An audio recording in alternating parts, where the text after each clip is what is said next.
একটা মাস আমি রহমত দেই, মাগফিরাত দেই, নাজাত দেই। এক একটা নেকিকে আমি 70 গুণ না, শুধু হাজার লক্ষ কোটি গুণ নেকি বাড়ায়া দেই।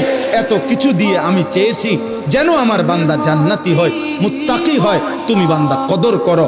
আর যদি কোনোভাবেই কদর না করে, তো শেষ কথা হলো, মনে রাখবেন, রমজানকে যে কদর করে না, রমজানেও যে গুনাহ করে, রমজানেও যে জাহান্নাম থেকে বাঁচার চেষ্টা করে না, রমজানেও যে জান্নাতের আমল করার চেষ্টা করে না, ভাই আমার, ছেলেরা আমার, বাবা আমার, পর্দার আড়ালের মা বোন আমার, সবাইকে এই শেষ কথা বলি।